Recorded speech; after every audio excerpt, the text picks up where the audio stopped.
Le prix du lapin, première partie. Un texte écrit et raconté par Yves Farah, avec la participation de Victor Caillebord, Hugo Van Kutsum et Audrey Hanson. Les chocolats sont comme la vie. Certains sont un peu fades et sans surprise. D'autres sont remplis de douceur et de tendresse. Parfois, ils sont forts, intenses et passionnants. Mais certains sont un peu acides ou carrément amers. Comme les instants d'une vie. Pourquoi donc ce petit poème? Vous le comprendrez bien assez tôt. Alors, installez-vous confortablement et approchez-vous plus près. Encore plus près. Pas trop près non plus, hein. Bon, où en étions-nous? Ah oui! Tout commence le matin d'un bon dimanche de Pâques ensoleillé, dans un parc rempli d'enfants qui participent à la traditionnelle chasse aux œufs en chocolat. Ils sont rigolards et satisfaits, car leurs sacs à dos se remplissent d'un trésor aussi précieux que délicieux. Parmi eux, 3 amis plus aventureux. Léo, Gab et Rose. Ils ont le même âge, 13 ans. Mais pour ce qui est du caractère, ce n'est pas du tout la même chose. Léo est comme qui dirait l'intello du groupe. Il aime bien réfléchir. Mais Gab, lui, il adore foncer tête baissée dans le tas. Un vrai kamikaze. Heureusement que la douce et gentille Rose est là pour le sauver du pétrin dans lequel il se fourre tout le temps. Il se démarque des autres enfants en s'éloignant vers le fond du parc. À un moment, un drôle de jacassement attire l'attention de nos 3 héros.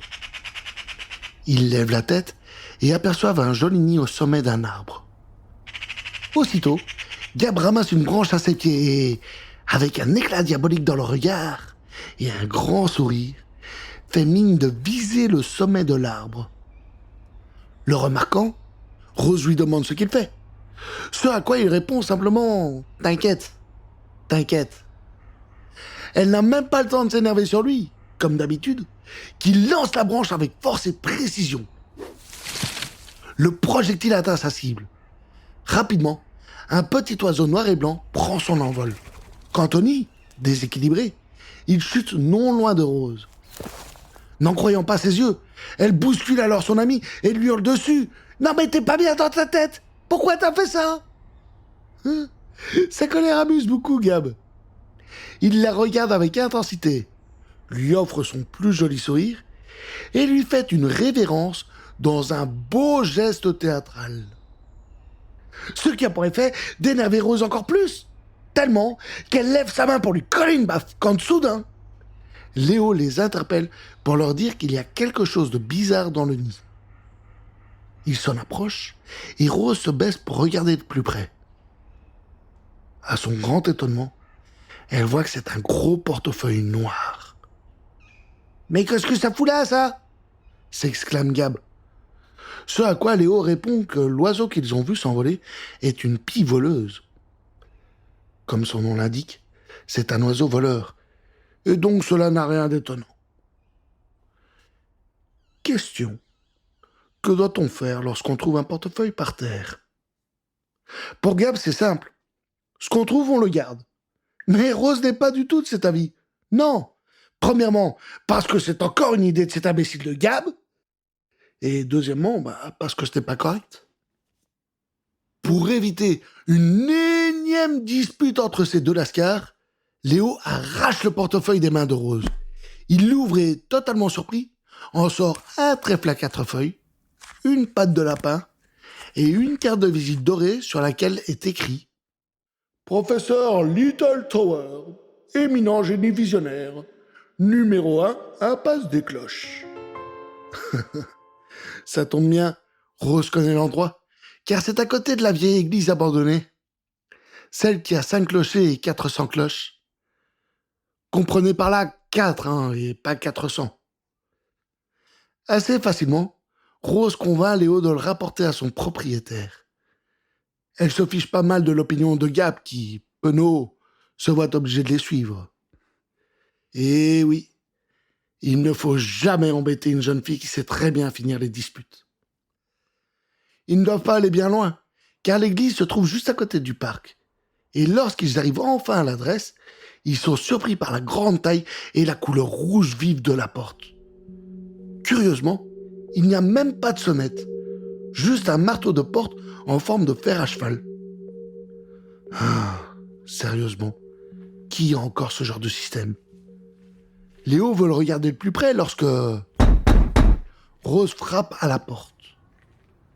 C'est alors qu'une voix sombre et caverneuse se fait entendre. « J'arrive !» Soudain, de petites secousses se font ressentir. Le fer à cheval se met à bouger tout seul.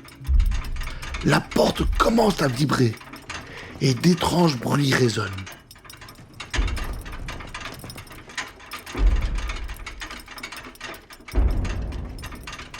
De plus en plus fort.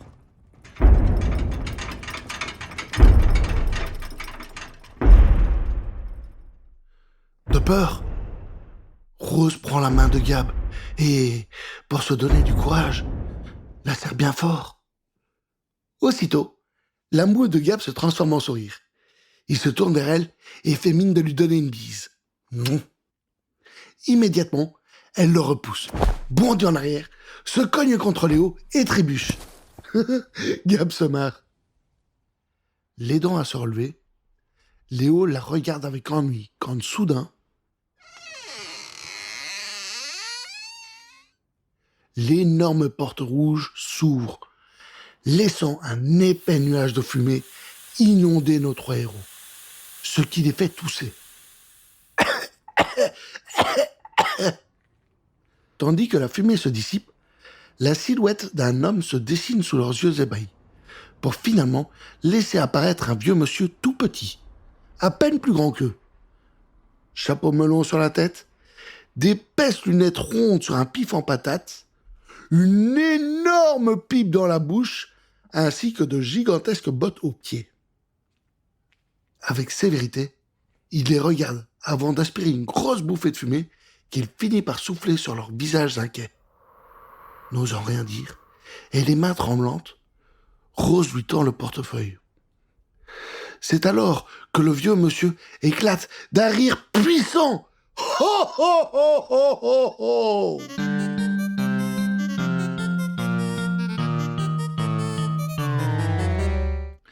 Il prend le portefeuille avec satisfaction, les regarde gentiment en leur signalant qu'ils sont de bons petits gars et que chaque bonne action n'est jamais perdue. Sans plus tarder, il les invite à le suivre car une jolie récompense les attend. Bien sûr, ce n'est jamais une bonne idée d'entrer chez un inconnu, mais poussés par la curiosité, et Gab surtout pour la récompense, ils le suivent.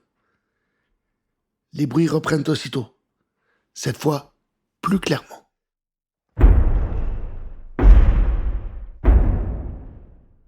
Les enfants remarquent immédiatement qu'ils proviennent du professeur Little Tower, et plus particulièrement de ses bottes. Plus curieux que ses deux amis, Léo les observe percuter le sol avec la délicatesse d'un dinosaure. Le professeur sourit et lui signale qu'il a de l'intelligence dans le regard. « Vois-tu, mon garçon, je suis un inventeur, et pas n'importe lequel, le meilleur du pays !» Tout en le suivant, les enfants le regardent avec intérêt. C'est pourquoi le professeur leur explique son invention. À l'intérieur des semelles, il y a placé beaucoup de cubes de sucre. À force de marcher dessus toute la journée, ils finissent transformés en sucre en poudre. Son explication à peine finie, voilà qu'il éclate à nouveau de rire. Ho ho ho ho ho! Perplexes, les enfants se regardent sans savoir quoi dire. Après avoir traversé un couloir sombre, voilà qu'ils arrivent dans un immense salon, très bien éclairé, et où s'entassent des objets tous plus loufoques les uns que les autres. Par exemple, sur une étagère verte, il y a de gros œufs avec des hélices. Au plafond, pend un énorme lustre dont les ampoules contiennent de petits poissons luisants. Sur une table ronde, trône une large marmite noire avec une loupe épaisse en guise de couvercle. Ils n'ont pas le temps de tout voir. Quand soudain, une étrange créature débarque avec éclat en faisant un dérapage fulgurant. « Speedy !» crie le professeur en caressant le menton de l'animal. Les enfants sont sidérés. Mais, ce sont des rollers sur une tortue des Galapagos !» s'exclame Léo plus interloqué que jamais. Le professeur ne peut s'empêcher de rappeler qu'il est effectivement le meilleur. Ho ho ho ho! Il leur explique qu'une tortue des Galapagos, c'est tristement long. Mais qu'avec des rollers aux pattes, waouh, quel changement! Elle devient rapide comme l'éclair et on est ravis. En montant dessus, ça devient la voiture du futur, totalement économique et non polluante, car pas besoin d'essence ni d'électricité. Juste quelques carottes, de l'eau et un peu de salade.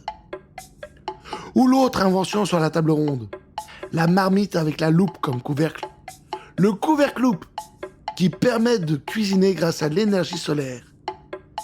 En effet, il suffit de la placer à l'extérieur pour que les rayons du soleil, intensifiés par la loupe, cuisent la nourriture. Pas très efficace en hiver, c'est vrai. Mais par contre, en été, c'est magique. Elle est pas belle, la vie. Les enfants veulent en savoir plus, mais trop occupés, le professeur veut leur donner leur récompense sans tarder. Aussitôt, il se dirige vers le fond du salon pour ramener une grosse boîte rouge sur roue. Silencieux, bouche bée et les yeux remplis d'étoiles, les enfants se demandent quelle merveille ils vont recevoir. Lentement, le professeur soulève le couvercle de la boîte. Il les regarde avec un grand sourire et, après un instant, il tourne une petite manivelle qui se trouve sur le côté.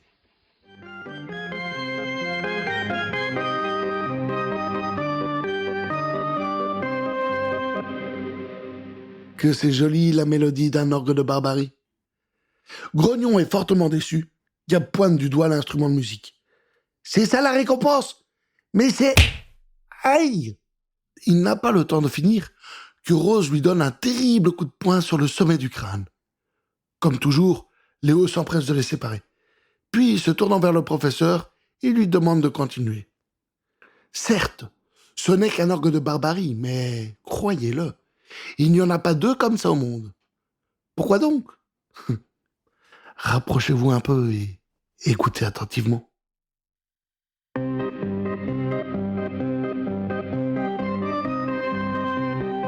Pour capturer le lapin, de certaines qualités vous aurez besoin. Soyez agile, audacieux et malin pour trouver le bon chemin. Désireux de connaître la suite, Léo écoute attentivement, tandis que Rose reste perplexe. Quant à Gab, n'y comprenant rien, il s'apprête à partir en râlant. Mais le professeur le retient et lui conseille d'écouter patiemment, car le message n'est pas fini. Surtout pas de panique. Allez à la fabrique, trouvez les bonnes briques et faites preuve de logique.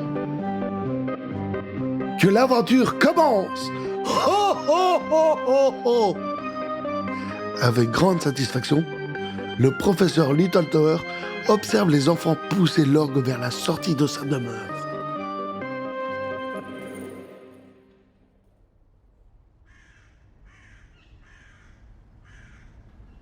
Près du parc où tout a commencé, un peu avant midi, nos trois héros arrivent dans les ruines d'une vieille usine. Fidèle à lui-même, Léo a vite compris que c'est là que se trouve la dite fabrique du poème. En marchant entre les débris, ils sont vite attirés par un mur curieusement intact, avec néanmoins un large trou en son centre. À 1 mètre de là est éparpillé un petit tas de briques bleues. N'y comprenant rien, Gab et Rose ne savent pas trop quoi faire. Quant à Léo, il s'approche du tas et ramasse une brique qu'il observe avec curiosité. Son attention se tourne ensuite vers le trou du mur qu'il fixe plus longuement, lorsque soudain, ses yeux s'illuminent. Il a compris. Il place donc la brique dans le trou et répète l'opération avec les briques restantes. À cet instant, Rose s'avance pour l'aider, mais il refuse. Du coup, Gab se marre et lui dit qu'elle n'est pas assez maligne pour ça. Une fois encore, elle explose. Ne leur prêtant aucune attention, Léo continue son défi bien difficile. Quel puzzle compliqué, oh. Et c'est long, très long. Arrivant à la fin de sa peine, il découvre avec horreur qu'il manque une pièce. En la cherchant du regard, il voit que c'est Rose qui l'a brandie pour massacrer Gab avec. De colère, il bondit sur elle et lui arrache la brique des mains. Puis, il la laisse poursuivre sa course. Pressé de finir le puzzle, Léo place la dernière pièce. Et à sa grande satisfaction, il observe le trou enfin comblé. Soudain, le mur se met à trembler, avant de totalement s'effondrer. « Mais c'est pas vrai !» hurle Léo fou de colère. Surpris, Rose et Gab arrêtent de se taper dessus, car ils ne l'ont jamais vu dans un état pareil. En effet, comme possédé, il jette des débris du mur dans tous les sens. Soudain, il stoppe son action. À ses pieds, il remarque un bout de papier qui dépasse des décombres. Il le prend et voit que c'est une partition perforée marquée d'un gros chiffre 2. Intrigué, il se dirige vers l'orgue de barbarie et constate que la partition à l'intérieur contient quant à elle un gros chiffre 1. Il n'en faut pas plus à Léo pour comprendre qu'il s'agit d'un jeu de pistes. Machinalement, il enlève la première partition de l'instrument et la compare à la deuxième. Comme une évidence, il les assemble, les place dans l'orgue et se met à tourner la manivelle. Un pas est fait vers le lapin. Il n'est plus très loin. Gardez votre emprunt. Vous l'aurez avant demain. Ce qui vous attend ne vous plaira pas. Dans la demeure du roi des rats, vous ne finirez pas en plat si des muscles vous avez au bras. Voici donc un nouveau mystère pour nos petits héros. Et vous, qu'en pensez-vous? Comme toujours, Gab est grognon. Les énigmes, c'est vraiment pas son truc. Muette, Rose se creuse la tête, tandis que Léo observe attentivement la partition dans l'orgue. La mine sérieuse, il pense à voix haute. Demeure du rat, hein? Demeure du rat. C'est bien difficile. Mais génial comme toujours, Léo comprend vite et partage son idée. Oh, mais c'est pourtant clair! Rappelez-vous, avec l'école, on a été au musée des égouts. C'est la demeure des rats. Sans tarder, il se dirige vers l'autre côté du parc, là où se trouve le musée. Arrivé sur place, Gab pense que ça va être simple. Mais Léo lui rappelle que le musée est juste l'entrée des égouts et qu'il leur faut descendre. Quoi? Demande Rose dégoûtée. Elle fait bien comprendre qu'il est hors de question pour elle de descendre dans ce trou à rats. À cette remarque, Gab n'est plus très chaud d'y aller non plus. Mais Léo trouve ça dommage de s'arrêter en si bon chemin. Il veut bien y aller, mais pas tout seul.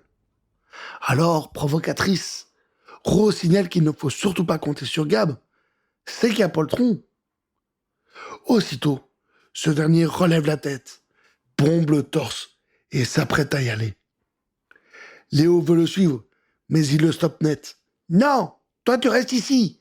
J'y vais tout seul. » Tout en s'avançant vers la porte, il pointe Rose du doigt et précise « Je t'en donnerai, moi, des poltrons !»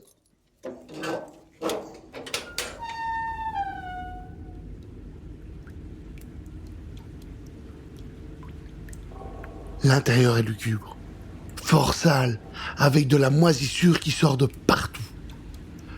La puanteur de la rivière souterraine donne à notre courageux Gab une envie de vomir.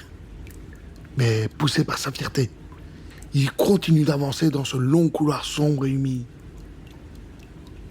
À un moment, il trouve un petit papier rouge sur lequel est écrit à l'encre noire « Beignets sucrés de fête ». Qu'est-ce que ça veut dire? L'endroit est tout sauf sucré. Et puis qui voudrait faire la fête ici? Comme ce papier lui est inutile, il le jette et poursuit sa route. Par contre, vous, retenez bien. Au fond du couloir, Gab finit par arriver à l'entrée d'une grande salle. Hésitant, il s'arrête, puis se décide à y entrer quand même. Un court instant, il croit apercevoir dans la pénombre 2 yeux lumineux qui disparaissent aussitôt, ce qui le fit sur place. Soudain, comme sorti de nulle part, une grosse voix qui lui glace le sang se fait entendre. Quelle est donc cette odeur délicieuse? Serait-ce un humain? Bien petit, certes, mais fort goûté. Tremblant de tout son corps, Gab n'ose plus bouger. Il ne voit presque rien tellement il fait sombre. D'un coup, un énorme monstre poilu surgit des ténèbres.